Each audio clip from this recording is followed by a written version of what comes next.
2024 বিহার শিক্ষক নিয়োগে অংশগ্রহণের জন্য যে সকল ক্যান্ডিডেট ফর্ম ফিল আপ করলেন, যারা ফর্ম ফিল আপ করলেন না এবং যে সকল ক্যান্ডিডেট ফর্ম ফিল আপ করতে আদৌ পারলেন না, সকলের জন্যই কিন্তু আজকের এপিসোডটা খুবই ইনফরমেটিভ এবং সেই সঙ্গে ইন্টারেস্টিং হতে চলেছে। কেননা আজকের এপিসোডে আমরা মেনলি যে বিষয়গুলির উপর ফোকাস করছি সেগুলো একটু লক্ষ্য করুন, তাহলেই আপনারা বুঝতে পারবেন কেন আজকের এপিসোডটা ইনফরমেটিভ এবং সেই সঙ্গে ইন্টারেস্টিংও বটে। দেখুন, প্রথমে আমরা যেটা আলোচনা করব সেটা হলো 2024-এর নিয়োগে শূন্যপদ থাকছে 1 লক্ষেরও বেশি। লক্ষ্য করুন, 1 লক্ষেরও বেশি শূন্যপদ রয়েছে, যেটা আমাদের কিন্তু ওয়েস্ট বেঙ্গলের ক্ষেত্রে সেটা স্বপ্নেও কল্পনা করা যায় না। নেক্সট, কত তারিখ এই পরীক্ষা হতে চলেছে, অর্থাৎ বিহার স্টেট এক্সামটা কত তারিখে হতে চলেছে সেটা একটু আমরা টেন্টেটিভলি আলোচনা করার চেষ্টা করব। নেক্সট যেটা আলোকপাত করার চেষ্টা করব, 2023-এ পরপর দুবার নিয়োগ হয়েছে, অর্থাৎ যে 2023 সাল চলে গেল সেখানে কিন্তু একই বছরে পরপর দুবার নিয়োগ হয়েছে, সেটাও কিন্তু আমরা ডিটেলসে আলোচনা করার চেষ্টা করব। এবং সবশেষে যেটা আলোচনা করার চেষ্টা করব সেটা হলো যারা ফর্ম ফিল আপ করতে পারলেন না তারা কি করবেন। তাই অবশ্যই আপনারা ভিডিওটি সম্পূর্ণ দেখার পাশাপাশি একটি লাইক করবেন, এবং যদি আপনাদের মনে হয় ভিডিওটা ইনফরমেটিভ হয়েছে, ভিডিওটি সম্পূর্ণ দেখার পর অবশ্যই প্রয়োজনীয়দের সাথে শেয়ার করবেন, যারা অলরেডি ফর্ম ফিল আপ করে রেখেছেন, যারা ফর্ম ফিল আপ করতে পারলেন না, যারা করলেন না, সকলের জন্যই এটা কিন্তু ইনফরমেটিভ রয়েছে। এবং সেই সঙ্গে যদি আপনি এখনো পর্যন্ত সাবস্ক্রাইব করে না থাকেন কিংবা নতুন এসেছেন আমাদের চ্যানেলে, তাহলে অবশ্যই সাবস্ক্রাইব করে অল নোটিফিকেশনটি অন করবেন, কেননা আপনাদের উৎসাহই আমাদের এগিয়ে চলার একমাত্র পাথেয়। আর যারা অলরেডি সাবস্ক্রাইব করে রেখেছেন তাদেরকে অসংখ্য অসংখ্য ধন্যবাদ আমাদের চ্যানেলের পক্ষ থেকে। চলুন আজকে ডিটেলস আলোচনায় আমরা চলে যাই। আজকের এপিসোডের টাইটেলে আমরা যেটা উল্লেখ করেছি যে বিহার শিক্ষক নিয়োগ 2024, এবং তারপরে যেটা সাব হেডিং উল্লেখ করেছি সেটা কিন্তু গুরুত্বপূর্ণ। এটা বলা হচ্ছে যে 2023-এ শিক্ষক নিয়োগ হয়েছে 2,93,000। 2,93,000 লক্ষ্য করুন কতগুলো, এবং এই ব্যাপারে ডিটেলস আলোচনায় আমরা আসছি। তবে দেখুন, এখানে যেটা বলা হচ্ছে প্রথমেই 2024-এর নিয়োগে শূন্যপদ কত থাকছে, এবং এখানে আমরা প্রথমেই লক্ষ্য করছি যে 1 লক্ষ শূন্যপদ রয়েছে, এবং সেটা 1 লক্ষের বেশিও কিন্তু হতে পারে। তাই এই ব্যাপারটা কিন্তু আজকে আলোচনা করা খুবই গুরুত্বপূর্ণ, আর সেজন্যই কিন্তু আজকে টপিকস আমরা এই ব্যাপারটা নিয়ে এসেছি। একটু আলোকপাত করে নেওয়ার চেষ্টা করব। দেখুন, আমরা একটা এর জন্য একটা স্ট্র্যাটেজি তৈরি করার চেষ্টা করেছি। এখানে রয়েছে বিপিএসসি রিক্রুটমেন্ট 2023, এখানে 1.0, এখানে 1,70,000-এর মতো নিয়োগ হয়েছে।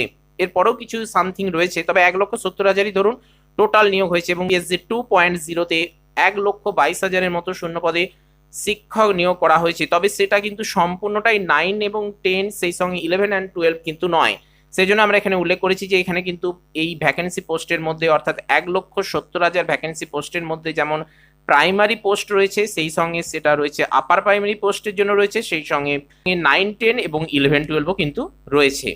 তাই এখানে প্রাইমারি থেকে শুরু করে, অর্থাৎ প্রথম শ্রেণী থেকে শুরু করে দ্বাদশ শ্রেণী পর্যন্ত টোটাল ভ্যাকেন্সি পোস্টে নিয়োগ হয়েছে 1,70,000, কম কিন্তু নয়। এবং এটা লক্ষ্য করুন একই বছরেই, অর্থাৎ একই বছরেই 2023-এই কিন্তু এই দুবার নিয়োগ হয়েছে। দুবারে মোট টোটাল নিয়োগ হয়েছে কিন্তু 2,93,000-এর মতো। আমাদের প্রশ্ন তাহলে এখন যে এই তো গেল 2023-এর নিয়োগ, দুবার নিয়োগ হলো, খুব ভালো কথা, 2,93,000।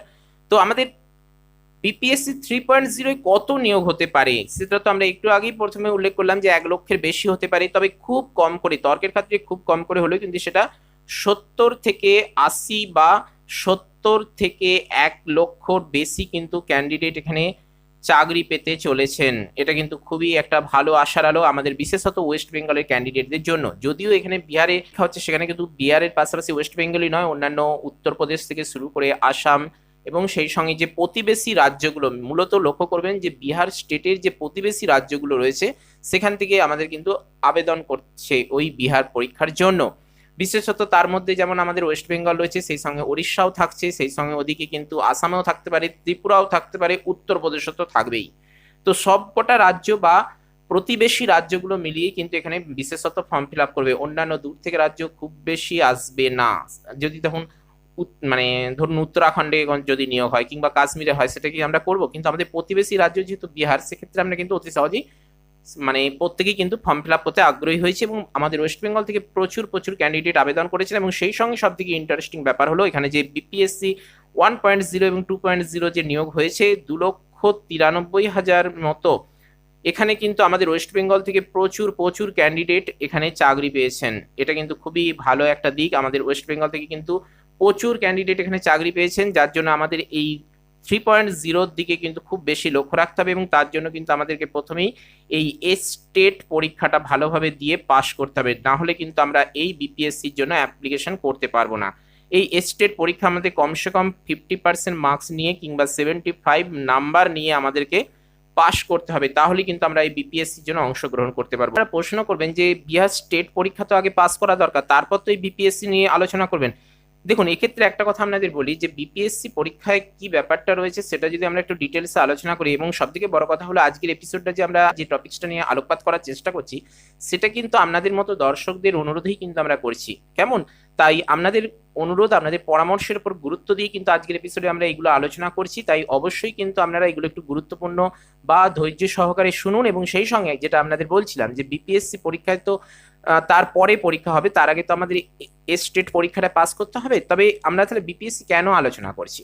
দেখুন, বিপিএসসি আলোচনা আমরা এই কারণেই করছি যে বিপিএসসি পরীক্ষায় যে 2023-এ প্রচুর পরিমাণে ক্যান্ডিডেট আমাদের ওয়েস্ট বেঙ্গল থেকে এই চাকরিতে সুযোগ পেয়েছেন, সেটা যদি আমরা জানতে পারি, এবং সেই সঙ্গে 2023-এ একই বছরে দুবার নিয়োগ হয়েছে, যেটা আমাদের ওয়েস্ট বেঙ্গলের ক্ষেত্রে কোনোটাতে 10 বছর, অর্থাৎ মাদ্রাসায় 10 বছর, এবং এসএলএসটির ক্ষেত্রে 2016 থেকে ধরতে গেলে আজকে 8 বছর হতে চলো নিয়োগ নেই।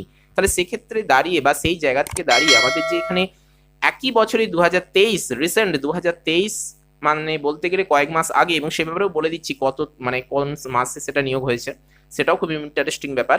তো সেখানে যে নিয়োগটা হয়েছে সেটা কিন্তু আমাদের এই স্টেট পরীক্ষার ব্যাপারে কিন্তু অনেকটা হেল্পফুল হবে, মোটিভেটেড করবে, উৎসাহিত করবে। সেই জন্যই কিন্তু আজকের এপিসোডে আমরা বিপিএসসির উপর জোর দিচ্ছি, বা বিপিএসসি তো আমাদের ফাইনাল যে সিলেকশন প্রসেস, তো সেই জন্য কিন্তু আমরা আলোচনা করছি। তাই অবশ্যই আপনাদেরকে কিন্তু এই দিকগুলো বা আজকের এপিসোডটা দেখার পর আপনাদেরকে স্টেট পরীক্ষার জন্য বা স্টেট পরীক্ষার জন্য কিন্তু ভালোভাবে প্রিপারেশন নিতে হবে। আচ্ছা, বেশ। দ্বিতীয় যে টপিক রয়েছে, কত তারিখ পরীক্ষা হতে চলেছে? আমরা সকলেই জানি যে মার্চ মাসে কিন্তু পরীক্ষা হতে চলেছে, তাই তো? মার্চ মাসে পরীক্ষা হতে চলেছে, তবে সেটা কত তারিখ হতে পারে আমরা কিন্তু অ্যাপ্রক্সিমেটলি বলতে পারবো না, কিন্তু একটা ধারণা থেকে বলা যায় বা অভিজ্ঞতা থেকে বলা যেতে পারে এটা কিন্তু মার্চ মাসে 3rd উইকের দিকে যেতে পারে, অর্থাৎ 24 তারিখটা লক্ষ্য করুন, ওই দিনটা রবিবার আছে। তো 24 তারিখ কিংবা 31 তারিখ করে কিন্তু পরীক্ষা হতে পারে। সেটা তো একদিনে সব পরীক্ষা তো সম্ভব নয়, 9, 10, 11, 12 দুটো তো পরীক্ষা একদিনে করা সম্ভব নয়, এবং সেই সঙ্গে যদি এখানে যেহেতু সিবিটি টেস্টে পরীক্ষা হবে, তাহলে যদি বিহারেতে ভালো কম্পিউটার সেন্টার থাকে, অর্থাৎ যে পরীক্ষার যে সেন্টারগুলো সেখানে তো প্রত্যেককে একটা করে কম্পিউটার দিতে হবে, তো সেক্ষেত্রে তার জন্য কিন্তু আলাদা আলাদা শিফটেও কিন্তু পরীক্ষা হতে পারে। একদিনেই যে হয়ে যাবে 9, 10, আরেকদিন হবে 11, 12, সেটা কিন্তু নাও হতে পারে। আবেদনকারী ক্যান্ডিডেটের টোটাল নাম্বার বা টোটাল সংখ্যা বা যতজন আবেদনকারী ক্যান্ডিডেট রয়েছেন তাদের সংখ্যার উপর ভিত্তি করে কিন্তু কতগুলো শিফটে পরীক্ষা হবে সেটা কিন্তু জানা যাবে। সে আপডেট এলেও আমরা আপনাদের দিয়ে দেবো। অবশ্যই আপনারা কিন্তু ভিডিওটি লাইক করার পাশাপাশি সাবস্ক্রাইব করুন চ্যানেলটিকে, তাহলে সেই সকল আপডেট আসার সাথে সাথে কিন্তু আপনারা সেই সকল আপডেট নিয়মিত পেতে থাকবেন। সেই সঙ্গে আপনাদের কিছু যদি গুরুত্বপূর্ণ মতামত, কিছু গুরুত্বপূর্ণ কমেন্ট থাকে, নির্দ্বিধায় কমেন্ট বক্সে জানান। আমরা আমাদের সেই সকল কমেন্ট কিন্তু বা পরামর্শ কিন্তু আমরা সসম্মানে গ্রহণ করব। তাহলে আমরা যে মেন ব্যাপারটা জানতে পারলাম যে মার্চ মাসে 24 তারিখ কিংবা 31 তারিখ করে কিন্তু পরীক্ষা হতে চলেছে এই বিহার স্টেট পরীক্ষার জন্য, অর্থাৎ আমাদের হাতে কিন্তু আর খুব বেশি টাইম নেই। আজ ধরে নিন 12 তারিখ হয়ে গেল, তো আর মাত্র আমরা কিন্তু 2 মাসও পাবো না বা 2 মাসেরও কম সময়ই পাবো, এটা ধরে নিয়ে কিন্তু আমাদেরকে প্রিপারেশনটা নিতে হবে। এবারে যেটা জানবো সেটা হলো 2023-এর পর দুবার নিয়োগ হয়েছে, এই একই বছরে দুবার নিয়োগ হয়েছে, এটা খুবই কিন্তু একটা ইন্টারেস্টিং ব্যাপার, এবং এই জায়গা থেকে কিন্তু আমাদের প্রিপারেশনটা ভালোভাবে নিতে হবে। এটা নিয়ে একটু ডিটেলস আলোচনা করার চেষ্টা করব। দেখুন, এখানে একটা ব্যাপার আমরা নিয়ে এসেছি, বিপিএসসি রিক্রুটমেন্ট হিস্ট্রি, এটা একটু জেনে নেওয়ার চেষ্টা করব, কেননা আমরা 2023-এ যে পরপর দুবার একই বছরে নিয়োগ হয়েছে সেটা যদি একটু ভালোভাবে লক্ষ্য করি, তাহলে কিন্তু আমাদের কাছে এই বিষয়টা অনেকটা ক্লিয়ার হয়ে যাবে। দেখুন, এখানে বিপিএসসি 1.0-র আন্ডারে কিছু বলা হচ্ছে, যেখানে আমরা কিছু গুরুত্বপূর্ণ তথ্য নিয়ে আসার চেষ্টা করছি, এবং এটা কিন্তু প্রত্যেকটাই অফিসিয়াল, সেটার প্রমাণও আপনাদের দেখিয়ে দেবো। দেখুন, এখানে যেটা বলা হয়েছে যে নোটিশ নাম্বারটা এই কারণেই, কেননা নোটিশ নাম্বারের মধ্যে কত সালে প্রকাশিত হয় সেই নোটিশের সালটা উল্লেখ থাকে, সে কারণেই কিন্তু আমরা নোটিশ নাম্বারটা উল্লেখ করেছি। এখানে দেখুন 26/2023 এখানে নোটিশ নাম্বার রয়েছে, এবং সেই সঙ্গে টোটাল ভ্যাকেন্সিটা এখানে কিন্তু আমরা এক্স্যাক্টলি যেটা রয়েছে সেটাই কিন্তু দেওয়ার চেষ্টা করছি, 1,70,461টা। সেখানে আমরা 70,000 বলে দিয়েছিলাম, বলে সামথিং বলেছিলাম। 1,70,461টা শূন্য পদে নিয়োগ হয়েছে, এবং এক্সাম হয়েছিল লক্ষ্য করুন কয়েকটা শিফটে হয়েছিল, 24 তারিখ, 25 তারিখ এবং 26 তারিখ আগস্ট মাসে 2023-এর। রেজাল্ট পাবলিশড হয়েছিল দেখুন একইভাবে ইন্টারেস্টিং ব্যাপার 17/22, অর্থাৎ 17 থেকে 22 অক্টোবর 2023। দেখুন এখানে কিন্তু আগস্ট মাসে এক্সাম হয়েছে, আর তার ঠিক কয়েকটা মাসের মধ্যে আগস্ট সেপ্টেম্বর অক্টোবর অর্থাৎ 2 মাসের মধ্যেই কিন্তু এখানে রেজাল্ট পাবলিশড হয়ে গেছে। খুবই ইন্টারেস্টিং ব্যাপার, যেটা আমাদের ওয়েস্ট বেঙ্গলের ক্ষেত্রে প্রাইমারির ক্ষেত্রে এখন হচ্ছে যে ডিসেম্বরে পরীক্ষা হচ্ছে এবং জানুয়ারির দিক করে অ্যান্সার শিট দিচ্ছে এবং ফেব্রুয়ারির দিক করে রেজাল্ট প্রকাশিত হচ্ছে। সেটা কিন্তু এখানে দেখুন অলরেডি হয়ে গেছে 2023-এই। এবং সব থেকে ইন্টারেস্টিং ব্যাপার যেটা হলো, এখানে কিন্তু নিয়োগ অলরেডি কমপ্লিট হয়ে গেছে, সে কারণে আমরা লাল কালিতে উল্লেখ করেছি।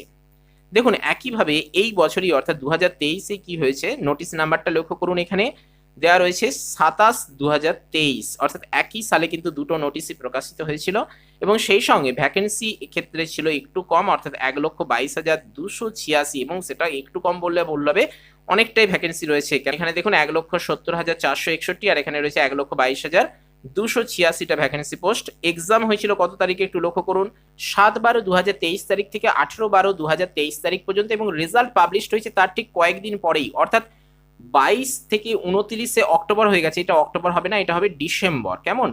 ডিসেম্বর মাসে অর্থাৎ 2023-এরই ডিসেম্বর মাসে রেজাল্ট পাবলিশড হয়েছে এবং এটাই কিন্তু ফাইনাল লিস্ট, কেননা এরপরে তো আর ইন্টারভিউ নেই এবং এই পরীক্ষায় পাস করতে পারলেই সরাসরি নিয়োগ, এবং সেই নিয়োগও কিন্তু অলরেডি দেখুন হয়ে গেছে। দুবারই নোটিশ পাবলিশড হয়েছে, পরীক্ষা হয়েছে এবং নিয়োগ হয়ে গেছে, এবং টোটাল ভ্যাকেন্সি পোস্টে নিয়োগ হয়েছে কিন্তু 2,93,000-এর মতো ক্যান্ডিডেট। অর্থাৎ 2023-এ যারা এই বিহার বিপিএসসি পরীক্ষায় অংশগ্রহণ করেছেন তাদের জন্য কিন্তু খুবই একটা সৌভাগ্য কেটে গেছে, এবং আমাদের ওয়েস্ট বেঙ্গল থেকে কিন্তু প্রচুর ক্যান্ডিডেট এখানে চাকরিতে সুযোগ পেয়েছেন। তাই অবশ্যই কিন্তু আমরা এই কারণেই এই বিপিএসসি নিয়ে আলোচনা করছি, কেননা স্টেট পরীক্ষা পাস না করতে পারলে তো আপনারা এই নিয়োগ প্রক্রিয়া অংশগ্রহণ করতে পারবেন না। তাই এই নিয়োগ প্রক্রিয়া যদি আপনারা অংশগ্রহণ করতে চান তাহলে অবশ্যই কিন্তু স্টেট পরীক্ষার জন্য ভালোভাবে প্রিপারেশন নিন, কেননা স্টেট পরীক্ষা কিন্তু আর মাত্র 2 মাস পরে অর্থাৎ মার্চ মাসের 24 তারিখ কিংবা 31 তারিখ দিকে করে হতে পারে, এবং কেন কয়েকটা শিফটে হতে পারে সেটা কিন্তু আপনারা এখানেই লক্ষ্য করুন। এই যে দেখুন 7 তারিখ থেকে 18 তারিখ পর্যন্ত পরীক্ষা হয়েছে, তাহলে একদিনে পরীক্ষা হয়নি, কয়েকটা শিফটে পরীক্ষা হয়েছে। আবার একইভাবে দেখুন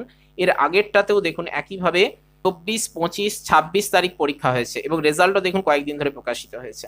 তাহলে সেক্ষেত্রে দেখতে গেলে কিন্তু কয়েকটা শিফটে পরীক্ষা হবে। অবশ্যই আপনারা কিন্তু ভালোভাবে প্রিপারেশন নিন, কেননা বিহার স্টেট পরীক্ষা পাস করতে না পারলে আপনারা কিন্তু এই বিপিএসসি অর্থাৎ বিহার পাবলিক সার্ভিস পরীক্ষায় অংশগ্রহণ করতে পারবেন না, এবং এই পরীক্ষায় যদি পাস করতে পারেন তাহলে কিন্তু সরাসরি চাকরি পাবেন, কোনো রকম ইন্টারভিউ দেওয়ার ঝামেলা কিন্তু আপনার থাকছে না।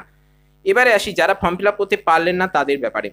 দেখুন ফর্ম ফিল আপ কিন্তু করতে পারেননি অনেকে, আবার অনেকে কিন্তু ইচ্ছাকৃতভাবেই করেনি কারা?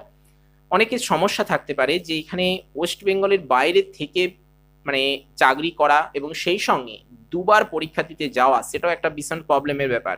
আরেকটা প্রবলেম হলো এখানে অ্যাপ্লিকেশন ফি কিন্তু যথেষ্ট বেশি রয়েছে, কেননা সিবি টেস্টের পরীক্ষা হবে অর্থাৎ কম্পিউটার বেসড টেস্টের মাধ্যমে পরীক্ষা হওয়ার কারণে এখানে অ্যাপ্লিকেশন ফি যথেষ্ট বেশি রাখা হয়েছে, এবং সেটা কিন্তু অনেকের ক্ষেত্রেই বেশি হয়ে দাঁড়াচ্ছে অ্যাপ্লিকেশন ফিজটা, সে কারণে একটা হতে পারে। আরেকটা হলো এখানে কিন্তু হিন্দিভাষী এলাকা, স্বাভাবিকভাবে অনেক ক্যান্ডিডেট সেখানে বাংলায় চাকরি করতে গেলেও সেখানে কিন্তু হিন্দিতে কথা বলা, হিন্দি পড়তে হবে, সে সকল ব্যাপারগুলো রয়েছে।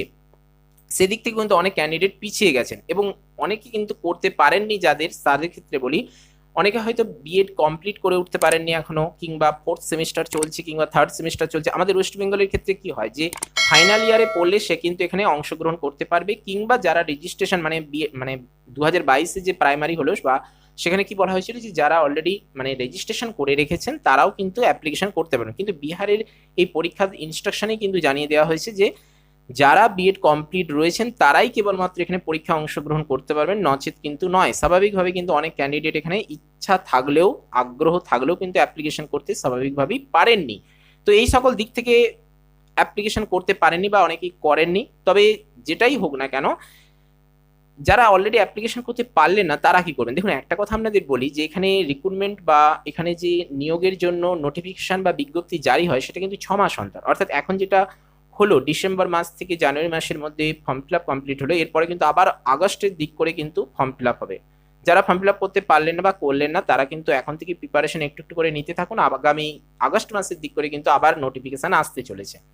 এবং সেই সঙ্গে আপনারা অবশ্যই যারা ফর্ম ফিল আপ করলেন তারা ভালোভাবে প্রিপারেশন নিন, আর মাত্র 2 মাস পরে পরীক্ষা রয়েছে এবং এই পরীক্ষা 50% মার্কস পেয়ে পাস করলে বা 75 নাম্বার পেয়ে পাস করলে, কেননা আমাদের ওয়েস্ট বেঙ্গল থেকে যেই যাক প্রত্যেকেই কিন্তু জেনারেল হিসেবেই সেখানে ধার্য হবে, সেটা আপনি SC ST OBC বা মহিলা যে ক্যান্ডিডেটই হন, তাহলে আপনাকে অবশ্যই 50% বা 75% মার্কস নিয়ে পাস করতে হবে এবং এই পাসটা করতে পারলে কিন্তু আপনারা সরাসরি বিপিএসসি এক্সামের জন্য প্রিপারেশন নিতে পারবেন, পরীক্ষা দিতে পারবেন, ফর্ম ফিল আপ করতে পারবেন এবং এই পরীক্ষায় পাস করলে কিন্তু সরাসরি চাকরি পাবেন, কোনো রকম ইন্টারভিউ কিন্তু আপনাদের দিতে হবে না। এটা একটা খুব ভালো দিক। তো এই সকল ব্যাপারগুলো আজকে আমরা ডিটেলসে আলোচনা করার চেষ্টা করলাম। আপনাদের যদি কিছু গুরুত্বপূর্ণ মতামত দেওয়া থাকে তাহলে নির্দ্বিধায় দিন। আজকের এপিসোডে আমরা 2024-এর নিয়োগের মোট শূন্যপদ 1 লক্ষ থাকছে সেটা নিয়ে একটু আলোকপাত করার চেষ্টা করলাম। নেক্সট আলোকপাত করার চেষ্টা করলাম কত তারিখে পরীক্ষা হতে চলেছে। আমরা টেন্টেটিভলি জানতে পারছি যে 24 তারিখ 31 তারিখের দিক করে পরীক্ষা শুরু হতে চলেছে। 2023-এ পরপর দুবার নিয়োগ হয়েছে সেটাও একটু আলোকপাত করার চেষ্টা করেছি এবং সেই সঙ্গে যারা ফর্ম ফিল আপ করতে পারলেন বা করলেন না তাদের ক্ষেত্রে আগামী দিনে কি লক্ষ্য হওয়া উচিত সেটাও কিন্তু আমরা আলোচনা করার চেষ্টা করেছি। আপনারা বলবেন এই সকল যে তথ্যগুলো আমরা দিলাম সেগুলো কি আমাদের মন গড়া? না, মন গড়া নয়। এই সকল তথ্য একদম অথেন্টিক তথ্য, কেননা এই যে দেখুন আমরা এই আপডেট থেকেই কিন্তু আমরা আপনাদের দিচ্ছি। দেখুন এখানে বিহার পাবলিক সার্ভিস কমিশন থেকে এই আপডেট প্রকাশিত হয়েছে এবং এটি কিন্তু এক্সাম ক্যালেন্ডারের একটি নোটিশ এবং এটি প্রকাশিত হয়েছে 1/1/2024 তারিখে, যেটা টেন্টেটিভলি প্রকাশিত হয়েছে এবং টিবিডি টু বি ডিক্লেয়ার করেছে। গুরুত্বপূর্ণ বিষয়টা আপনাদের দেখানোর চেষ্টা করব, সেটা হলো 7 নম্বর কলামটা লক্ষ্য করুন। এখানে দেখুন 26/2023 এবং ডান দিকে দেখুন দেওয়া রয়েছে কমপ্লিটেড, অর্থাৎ এখানে কিন্তু নিয়োগ প্রক্রিয়াটা কমপ্লিট হয়ে গেছে এবং সেই সঙ্গে 2.0-র জন্য রয়েছে 9 নম্বর কলাম। এখানে দেখুন এটাও কমপ্লিট হয়ে গেছে, অর্থাৎ ডিটেলসটা কিন্তু এখানে আমরা সংগ্রহ করেছি অফিসিয়াল ওয়েবসাইট থেকে, একদম অথেন্টিক তথ্য। আপনারা নির্দ্বিধায় এগুলো বিশ্বাস করুন এবং সেই সঙ্গে আপনাদের কিছু গুরুত্বপূর্ণ মতামত থাকলে সেগুলো দিন এবং সেই সঙ্গে অবশ্যই যদি আপনাদের মনে হয় ভিডিওটি ইনফরমেটিভ হয়েছে, কাউকে জানানোর প্রয়োজন মনে করেন, তাহলে অবশ্যই শেয়ার করতে পারেন, কেননা তিনিও কিন্তু এর দ্বারা অনেকটা উপকৃত হবেন এবং সেই উপকৃত হওয়ার জন্যই কিন্তু আমরা এই সকল আপডেট আপনাদের জন্য নিয়ে এসেছি। সেই সঙ্গে অবশ্যই ভিডিওটিকে একটি লাইক করবেন যদি আপনাদের মনে হয় ইনফরমেটিভ হয়েছে। যারা এখনো পর্যন্ত সাবস্ক্রাইব করেননি তারা অবশ্যই সাবস্ক্রাইব করুন, আর যারা নতুন ক্যান্ডিডেট রয়েছেন তাদেরকে আমাদের চ্যানেলের পক্ষ থেকে স্বাগতম, ওয়েলকাম। আপনারা অবশ্যই সাবস্ক্রাইব করে অল নোটিফিকেশনটি অন করুন, কেননা আপনাদের উৎসাহই আমাদের এগিয়ে চলার একমাত্র পাথেয়। তো চলুন আজ আপাতত এই পর্যন্তই। নো মোর টুডে, দেখা হচ্ছে পরের এপিসোডে। জয় হিন্দ, বন্দে মাতরম।